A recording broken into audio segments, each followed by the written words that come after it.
Next. Ya, kita masuk materi berikut. Corporate worship. Nah, corporate worship. Jadi kita ini ada hubungannya sama worship. Corporate worship. What is corporate worship? Corporate worship adalah pada saat kita memuji menyembah, tapi tidak sendiri, bersama-sama. Seperti di dalam konteks apa di dalam FA, apa di dalam gereja bersama-sama. Nah, apa yang terjadi corporate worship? Nah, pernah kepikir nggak saudara? Kenapa kok di gereja harus ada worshipnya? Worship dulu baru khotbah toh, sermon. Kok nggak kita, ya udah kita puter aja CD lagu rohani, apa CD konser dari siapa penyanyi rohani yang terkenal, puter aja udah, nggak usah capek-capek set up instrumen worship live. Kenapa harus seperti itu? Ada yang tahu? just anything. Mungkin pernah kepikir kenapa kok di gereja harus ada gitu loh. Ya, jadi kita harus tahu saudara. Ya, nggak bisa diganti dengan video aja gitu loh. Harus live. Nah, ini ada hubungannya sama worship leader. Nah, di sini berapa orang yang worship leader? 1, 2, 3 orang. Cuma 3 worship leader ya. 4. Oh, 4. Karena ada yang ngumpet. Ada yang nggak ada gambar ya. Sorry, saya nggak lihat. 4 apa 5. Ya, oke. 6. Nah, jadi gini saudara. Bedanya kalau cuma kita tempel gitu aja ya, apa video atau DVD tentang video. Ya, itu akan menjadi satu arah ya, satu arah. Ya, orang bisa tetap terjamah, bisa aja. But it's gonna be different. Pada saat engkau yang ada di situ berdiri, you worship God, and you know why you do that, and you worship with understanding. Itu akan berbeda, saudara. Now, worship is as important as sermon. Itu sama pentingnya dengan yang namanya sermon atau sebuah khotbah. Sermon, apa yang dilakukan? Sermon itu menabur benih kan? Ya kan? Menabur benih toh. Firman Tuhan ini benih. Now, when you worship, itu ditaruh sebelumnya. Itu seperti engkau membajak tanahnya. Nah, ini kurang lebih ilustrasi aja. Apa itu tanahnya? Yaitu jemaat-jemaat yang ada di depan kita. Hati mereka. Pada saat firman ditabur di hati, itu mereka sudah siap. Makanya ada worship di depannya. Fokusnya itu udah nggak kemana-mana. Nah, bayangin kau berada di depan sekian orang di gereja, ya, memimpin pujian dan penyembahan. Misalkan ada 100 saja. Kita nggak tahu 100 orang itu kondisi hatinya seperti apa. Nggak tahu, saudara. You don't know what kind of people yang akan melangkah masuk melalui pintu itu. Orang itu lagi sedih, lagi gembira. Atau mungkin dia lagi mau bercerai sama istrinya. Atau mungkin dia baru aja mau bunuh diri. Atau mungkin dia frustrasi, you don't know. Nanti saya akan kesaksian. Ada kesaksian tentang hal seperti ini. Apa yang terjadi during worship. It was amazing. Nah, kita nggak tahu. Ya. Makanya setiap kita yang ada di mimbar memimpin pujian, bukan cuma worship leader, tapi the whole team, itu membawa sebuah tugas yang sangat penting. Before the sermon. Ya. Ya, karena orang bisa terjamah, bisa diubahkan hatinya, bahkan sebelum firman, pada saat pujian dan penyembahan. Ya, lanjut ya. Ya, so it is very important. Nah, sekali lagi bahwa yang kita lakukan di gereja as a corporate worship, kita menyembah bersama ya. It's not only singing religious song. Ya. Makanya itu tidak bisa dilakukan oleh sembarangan orang gitu loh. Oke, comot sana pokoknya suara bagus, nggak bisa, saudara. This is very important. Ya, karena yang kita inginkan, yang kita harapkan adalah sebuah worship yang akan mengubah situasi, bisa menembus ke dunia roh, ke yang namanya spirit realm, bukan cuman ada di soul, orang terjamah secara emosional, enggak, tapi lebih dalam lagi, bisa berubah. Nah ini kaitannya adalah sama worship leading atau sebagai worship leader. Nah, bagi Anda yang worship leader, now this is very important, bagi Anda yang bertugas sebagai worship leader, begini saudara, kalau Anda sebagai worship leader, satu hal yang harus Anda pahami, saat Anda memimpin worship, saudara, engkau memimpin worship di gereja, di depan orang banyak, it is different. Itu akan berbeda dengan pada saat engkau memuji menyembah sendirian di rumah. Beda. Bedanya apa? Begini. Pada saat kau berdiri di depan orang banyak di mimbar, you are dealing with many souls. And most likely you will be dealing with many different spirits. Ya, karena kita nggak tahu orang di depan Anda, di depan saudara itu lagi ngalami apa. Gitu loh. Dan engkau memimpin pujian, makanya disebut leader. Berarti engkau punya tim. Nggak sendiri, saudara. Itu beda. Beda banget. Nah, hal yang perlu dipahami adalah begini. Corporate worship di gereja itu cuma seminggu sekali, saudara, hari Minggu. Ya. Pertanyaannya, pada saat engkau berdiri sebagai worship leader hari Minggu, melayani pujian penyembahan, ya, you lead worship. Pertanyaannya, did you do the same thing during the weekdays, Senin, Selasa, Rabu, Kamis, Jumat, atau hanya Minggu?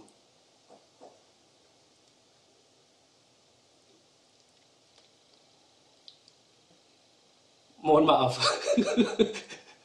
Itu dia. Itu buat kita semua, saudara. Jadi kita nggak bisa cuma oke Minggu aja pada saat tugas saya worship. Senin, Selasa, Rabu, sorry Tuhan, saya sibuk. Jadi saya jadi part-time worshiper. Nggak ada, saudara, nggak bisa begitu. Karena apa? Karena apa yang kau dapat when you worship God in your private time, when you get alone with God, Senin, Selasa, Rabu, Kamis, Jumat, itulah yang akan kau keluarkan hari Minggu. So, pada saat saudara berdiri di mimbar, you are in the position to release something. What is that? The Spirit, the anointing. Tahu dari mana? Yohanes 7:31, John 7:38. John 7:38 dikatakan apa? He who believes in me, as the scripture says, out of his innermost being, dari dalam hatinya akan mengalir apa? The flows of the rivers of living water will flow, akan mengalir aliran kehidupan. Rivers, ya, bukan river, jamak rivers. Aliran-aliran, bukan one single aliran. Dari dalam hati kita, bayangkan, akan mengalir keluar. Bukan masuk loh, enggak keluar. Loh, kapan itu bisa keluar? Kalau nggak sesuatu sudah ditaruh dulu, itu nggak bisa keluar. Kapan ditaruhnya? Senin, Selasa, Rabu, Kamis, Jumat. Itu dia. So you are in the position to release something. Makanya yang berdiri di situ adalah harus born again. Karena dia harus mimpin worship in the Spirit and in truth. You got that? Gitu. Nah itu, makanya penting Senin, Selasa, Rabu, kalau kita bilang bahwa I am a worshiper, in the weekdays, setiap hari, kita harus worship juga. Nggak bisa cuma waktu ditugaskan, nggak bisa, saudara. Nah sekali lagi ini understanding harus dipahami benar-benar. Nah sebagai worship leader, begini saudara. Saudara memimpin pujian, ya tadi ya, itu berbeda dengan saudara memuji menyembah sendiri.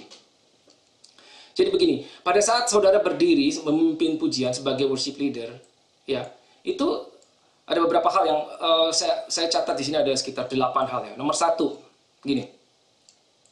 Nomor 1 adalah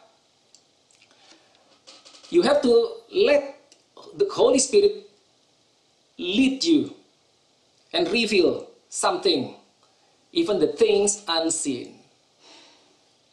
Kita harus membiarkan Holy Spirit menuntun kita. Ya, karena apa? Because you're worshiping in the Spirit.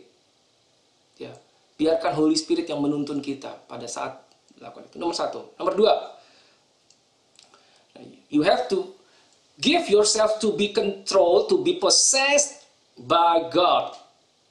Ya. Untuk dimiliki hatimu, karena dia akan menaruh sesuatu di dalam diri kita, dan itu yang akan kita keluarkan. Bayangan saudara tuh, saudara tahu ya bahwa life and death are in the power of your mouth, in your tongue. Kita bisa dengan mulut kita melepaskan life, tapi juga kita bisa melepaskan death. Bayangkan saudara pegang mikrofon, so your voice will be amplified. Apa yang keluar? Apakah itu life? Apakah itu death? Ya. Nah ini penting banget. Kita harus membiarkan diri kita dituntun, dimiliki, dan terbuka apa yang Roh Kudus katakan. Gitu. Jadi setiap kali kita ngomong sesuatu, it's gonna be powerful. Karena di dalamnya contain, mengandung life, the spirit. Nomor 3. Ya. You have to give yourself to be used as a vessel to prophesy. Menjadi bejana untuk menyampaikan nubuatan. Nubuatan. Ya. I know this is the next level, nubuatan. What is prophecy? Itu nanti ada topiknya sendiri, about prophecy. Ada di dalam subtopik. Prophecy. Ya, profesi mungkin banyak orang tahu profesi adalah menyampaikan sesuatu yang belum terjadi, karena memang dari bahasa itu profemi itu speak forth, menyampaikan sesuatu yang belum terjadi. Ya, salah satunya memang itu. Tapi engkau bisa juga bernubuat, bisa. Tapi saya bukan nabi, bisa. Kenapa? Because you know God's heart. Pada saat engkau tahu apa ini isinya, saudara tahu ini isinya apa, ya. Dan ini berisi firman Tuhan. Pada saat kita sampaikan, kita lepaskan firman itu. Remember, this is spirit, saudara. Ya, ini bukan cuma tulisan, tapi ini roh yang hidup. Maka engkau melepaskan kehidupan. Nah, kita nggak tahu itu akan nyampai, diterima masuk kepada siapa di antara orang yang ada di depan kita di jemaat. Gitu. Kita tahu apa ini, lepaskan. Prophesy. Gitu. Oke. Ya, next ya. Nomor 4. You have to know your team really well. Karena saat engkau jadi worship leader, nah sebetulnya ini bukan cuma WL, tapi seluruh tim. Kenapa? Mungkin suatu saat saudara yang sekarang belum jadi WL, suatu saat saudara akan jadi WL. Kita nggak tahu, bisa jadi. Ya. Jadi mungkin saya bukan WL, so I don't need this. No, sama aja saudara, sebetulnya sama. Ya, you have to know your team. Karena apa? Kita sebagai tim, sekali lagi tidak individu. Ya, pada saat saudara menyembah sendiri, itu kau seperti membawa sesuatu ke atas sendiri. Nah, pada saat engkau bersama 5, 6 orang, 7, 10 orang, ya itu tidak naik sendiri-sendiri, tidak saudara. Begini naiknya, jadi satu. Makanya ada yang namanya leader. Seperti dalam doa syafaat, harus ada leader yang nggak bisa enggak. Sama, pada saat worship, corporate worship, harus ada leadernya. Jadi nggak naik sendiri-sendiri. Ini lagi memuji menyembah begini, tiba-tiba yang satu nyelonong ke sana kemari, nggak bisa seperti itu. In the spirit itu harus begini. Ya, makanya you have to know your team really well. Ya. Oke. Itu kaitannya nanti dengan spiritual warfare. But next, oke. Nomor 5. Do not limit the work of the Holy Spirit. Jangan membatasi Roh Kudus. Saat Roh Kudus mau menyampaikan sesuatu, kita harus setuju. Kita harus setuju dengan Roh Kudus. Ya, nomor 6. Ya, jadi itu tadi Roh Kudus biarkan memanifestasikan dirinya di dalam diri kita. Nomor 6, saudara. We cannot think about ourselves. Kita nggak bisa mikirin diri kita sendiri. Atau performance, nggak bisa, aduh gimana ya muka saya ya, mungkin miring apa, rambut saya gimana, nggak bisa. Distracted, saudara. Ingat, di mimbar, everything is about spirit. Rupa kita seperti apa itu mungkin udah nggak ada artinya. Ya, everything is about spirit. Ya, mungkin baju kita panjang sebelah, lengannya atau apa, doesn't matter. Nggak, itu nggak penting. Ya, itu harusnya sebelumnya, jauh sebelumnya. Ya, jangan biarkan ada apapun yang mendistract. Ya, nomor 7. You have to know your authority in the spiritual realm. Otoritas di dalam alam roh. Ya, kita harus tahu bagaimana ya kita bisa belajar. Kenapa? Because God is going to use your voice, suara, ya, untuk menyampaikan firman-Nya. Makanya pada saat saudara nyanyi, nggak cuma nyanyi. Di dalam lagu itu mungkin ada firman. In between, when you worship, free worship, itu ada firman dilepaskan. So if you understand, pada saat firman itu dilepaskan, itu contain, mengandung kehidupan. It's spirit. Itu akan sesuatu akan terjadi. Next. Excuse me. 8. You have to control the situation. You have to be aware. Nah ini begini. Control the situation. Pada saat hadirat Tuhan terasa begitu kuat dalam sebuah ibadah, seringkali kita menikmati. We just enjoy the presence of God. Tidak salah, benar. Because Karena kita nggak bisa menolak. Itu kuat hadirat Tuhan kita. Kita menikmati hadirat Tuhan yang begitu kuat, begitu pekat. Tapi jangan lupa kita bertugas to lead worship, to bring people to enter His presence. Jadi tanda kutip saat itu ketika kita menjadi the presence carrier. Jadi kita nggak bisa cuma enjoy it ourselves, enggak. Harus be aware, tetap control the situation. Ya, dengar apa Roh Kudus bilang, mau dibawa kemana, itu penting sekali. Ya tentunya ada batasan-batasan seperti waktu dan seterusnya. Tapi tetap bahwa if you are on duty, itu beda ya dengan pada saat kita sendiri. Ya, itu 8 poin. Nah, terus saya sekarang masuk part berikutnya. Oke, ini udah berapa lama ya? Sorry, udah berapa? Udah sejam, hampir. Alright, next ya. Saya cepat. Nah, pre-service prayer, doa sebelum ibadah. Nah, sekali lagi ini kita harus paham. Doa sebelum ibadah itu sebetulnya ya saya tahu kita banyak kendala memang ya karena waktunya mepet. Oke, ya saya nggak tahu bagaimana. Tapi sebetulnya begini saudara, pre-service prayer itu crucial. Penting banget, penting. Karena itu bukan hanya, oke kita mau melayani yuk doa bareng. Bukan seperti itu. Oh kita mau makan, kita berdoa. More, deeper than that. Jauh lebih dalam. Remember, kalau kita mau bertugas menjadi the presence carrier, berarti apa saudara? Berarti kita harus aware dengan the presence. Kalau ada orang yang harus dilawat Tuhan dulu, itu bukan jemaat, tapi apa? Pelayan mimbarnya. Itu terjadinya di mana? Pre-service prayer. Bayangkan, saudara kan nggak sendiri ya. Misalkan 5-6 orang timnya, itu harus satu. Semuanya harus satu vision dulu, satu hati dulu. With one understanding. Nah, sangat disayangkan karena ini yang hadir cuma dikit, cuma 11. Padahal tim kita banyak sebetulnya. Ya. Jadi nggak bisa kita, oke pokoknya doa dulu, pokoknya kita udah doa. Tapi pikiran masih kemana-mana. Satu masih mikirin, aduh gua nggak bunyi tadi di monitor gua. Yang satu, aduh mikrofonku terlalu kecil. Nggak bisa, sebetulnya tahap itu, it's everything is about spirit. Memang benar ada hal-hal teknis yang bukannya tidak penting. Penting.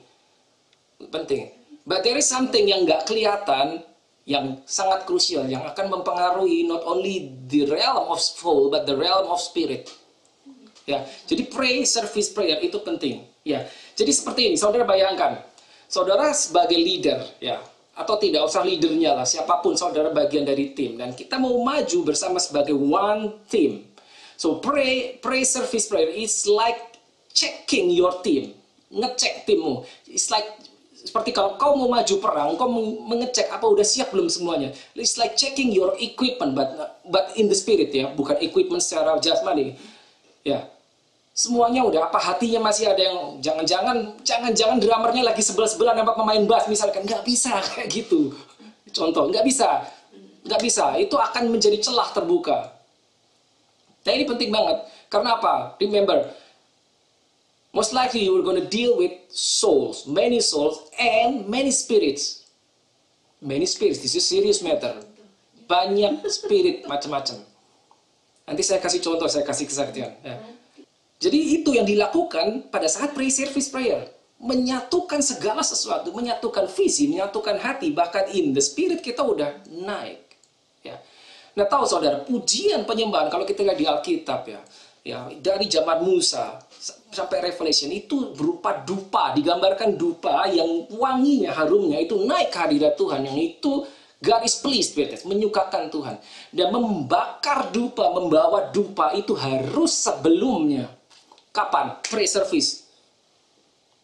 Itu harus naik dulu dupa itu di hadapan Tuhan. Jadi begitu kata pertama saudara pegang mikrofon dan kau berkata shalom, shalommu itu berisi damai sejahtera in the spirit yang engkau lepaskan pada saat ada orang yang menangkapnya, itu benar-benar damai masuk. Jadi bukan cuma salam, no, shalom is peace be with you. Gitu loh. With understanding, this is very important. Ya, bukan sesuatu yang di permukaan, sesuatu yang nggak kelihatan. Nah, up to this point, sampai titik ini, masalahnya begini. mungkin belum semua orang Kristen itu understand about ada yang namanya spiritual realm. Beberapa mungkin masih ignorant. Ya, ada yang percaya, ada yang tidak percaya. Gitu loh. The problem is itu nggak kelihatan semuanya. Just because we cannot see, it doesn't mean it doesn't exist. Gitu loh. Nah sayangnya seperti itu, sama seperti Tuhan kan nggak kelihatan. Loh. Saya nggak bisa dengar suara Tuhan berarti. Berarti yang bisa saya percaya adalah semua yang bisa saya lihat dan bisa saya dengar. Logical, common sense. Di luar itu, it's not real. Tidak, saudara. Nggak kelihatan. It's spiritual realm is real as natural realm. Kenapa? Everything is in the Bible. Everything is in the Bible. Ada, di Alkitab ada, gitu. Ya. We have Holy Spirit dalam diri kita. Itu yang membuat kita menjadi anak-anak Allah, kan? Nggak kelihatan tuh Holy Spirit ya. Ada orang tanya sama kita, kamu tahu dari mana kamu selamat? How do you know that you are safe? Now you cannot explain. You just know, you know that you are safe. Nggak bisa dijelasin. Bisa mungkin dijelasin, tapi mungkin tidak akan memuaskan orang itu. Ya, nggak kelihatan. Ya, but this is more important. What you cannot see is eternal. What you can see is temporal. Kita bilang begitu bahkan. Jadi seringkali yang lebih penting itu adalah yang nggak kelihatan, justru bukan yang kelihatan itu. Gitu loh. Nah itu, jadi service prayer itu penting sekali. Di situ kita berdoa bersama, pray in the spirit, menyatukan hati. Makanya seringkali kita berdoa dalam bahasa roh. Kenapa? Because it's gonna bypass your mind. Engkau akan dibukakan because the revelation is gonna come pada saat kita masuk ke dalam in the spirit realm. Ya, apa itu? Dan titik itu seharusnya kita bekerja sama dengan intercessors, pendoa. Jadi nggak sendiri-sendiri, pendoa semua bareng, semua pelayan mimbar bila perlu asyir semua ikut.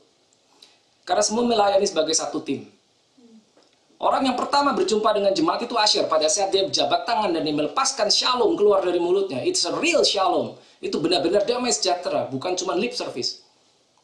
Ada spirit, ada roh, ada kehidupan dilepaskan. Pada saat kau pegang mikrofon, shalom itu melepaskan damai sejahtera. Titik itu, you have to know that you know bahwa shalommu, damai sejahteramu, ya, itu sampai kepada orang yang mendengar. Ya, pada saat ada orang menerima, itu akan membawa dampak. Saksian sedikit, saudara. Dulu waktu di Indonesia, saya nggak usah sebut gerejanya, kami melayani di sebuah gereja. Jadi hal-hal yang saya share sama Sandra, saya ngalami semua. Kami ngalami semua. Benar-benar. Jadi ini bukan it's not only about theory. Kami sudah ngalami. Ya, di tengah-tengah pujian penyembahan, tiba-tiba ada orang kesaksian. Orang lagi di dalam bis, itu nggak di dalam gereja, saudara, di dalam bis. Tiba-tiba dia turun dari bis, nggak tahu kenapa dia tuntun masuk ke dalam gereja. Gerejanya ada di atas, di sebuah kompleks pertokoan, di lantai 8, di sebuah mall. Tiba-tiba dia masuk, dan dia bertobat. Nah belakangnya dia cerita, saya nggak tahu kenapa saya ada dorongan, saya harus turun dari bis, saya masuk ke sini. Dan ternyata apa? Dia baru saja mau menceraikan istrinya.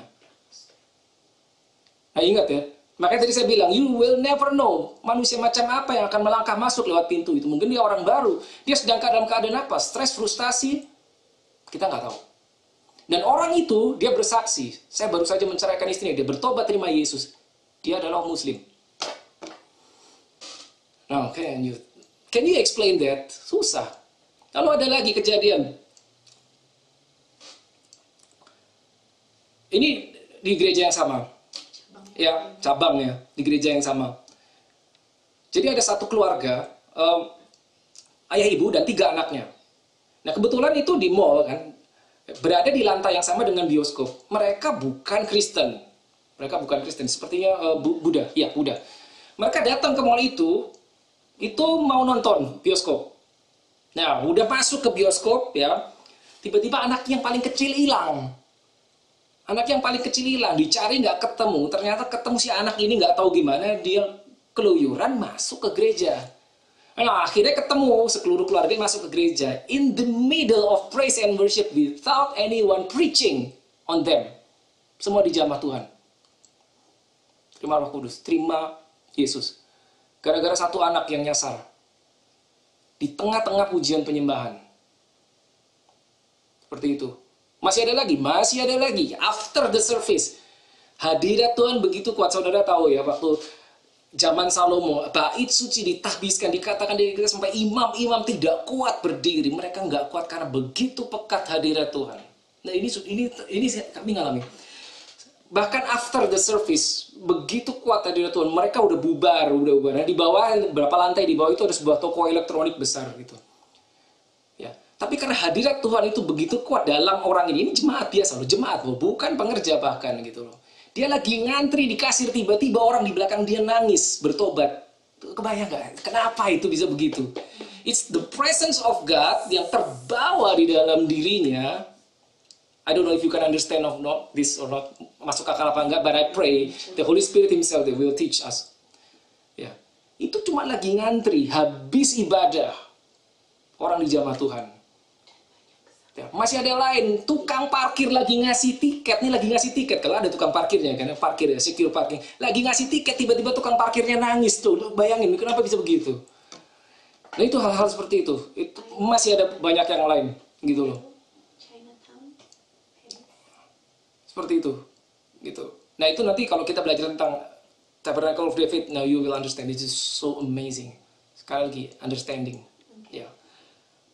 Prayer service itu penting sekali.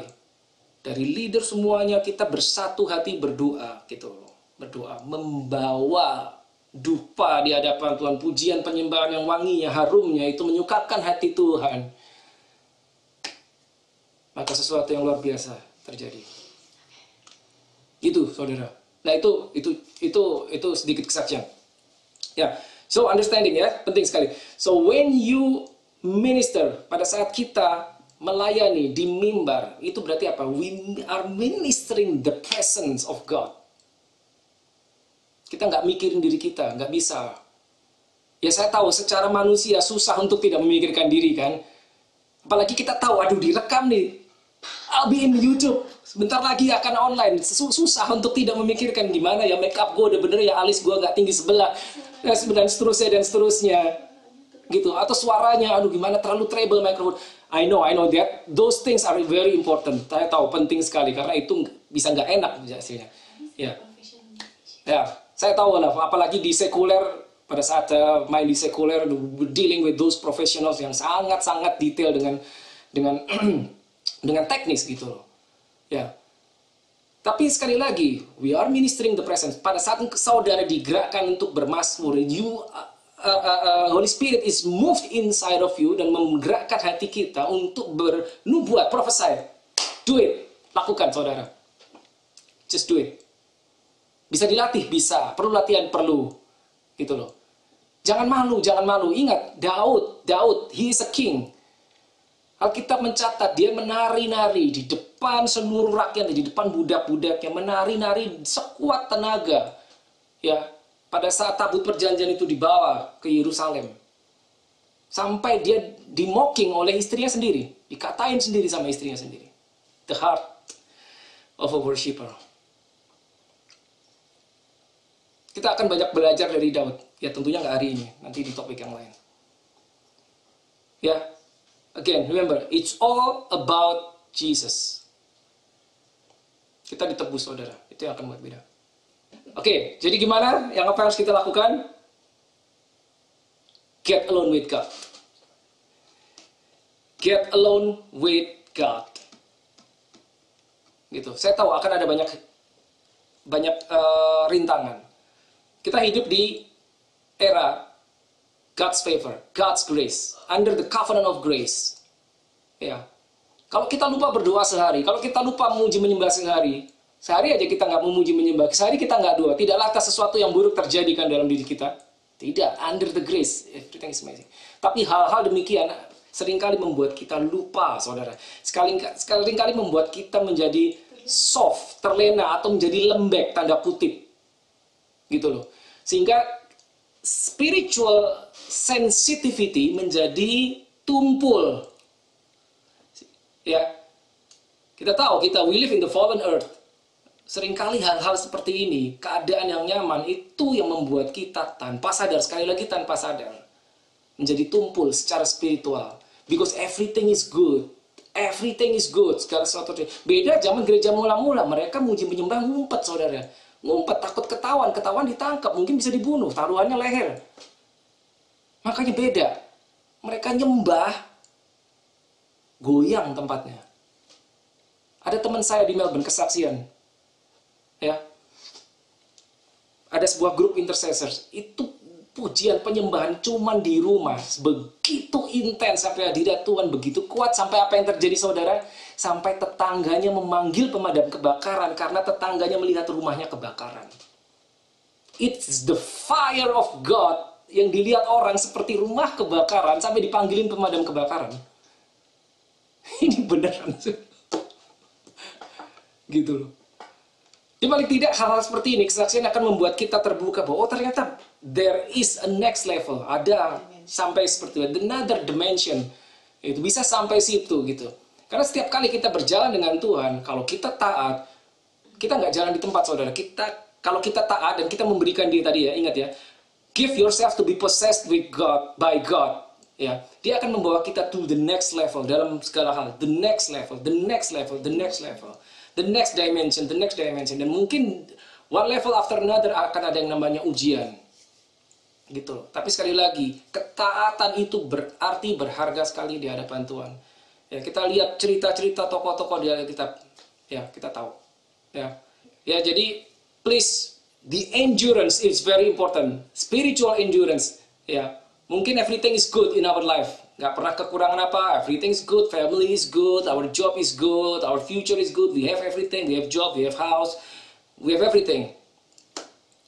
Tapi jangan lupa saudara, jangan biarkan itu semua membuat kita turun. Endurance kita menjadi lemah. Sensitivitas kita turun. Seperti itu saudara. Ya, oke. Saya rasa sebelum kita mulai kehilangan kesadaran semuanya, saya akhiri. Saya akhiri. Silahkan kalau ada pertanyaan boleh. Kalau masih ada waktu, saya kembalikan kepada Helena. God bless you all.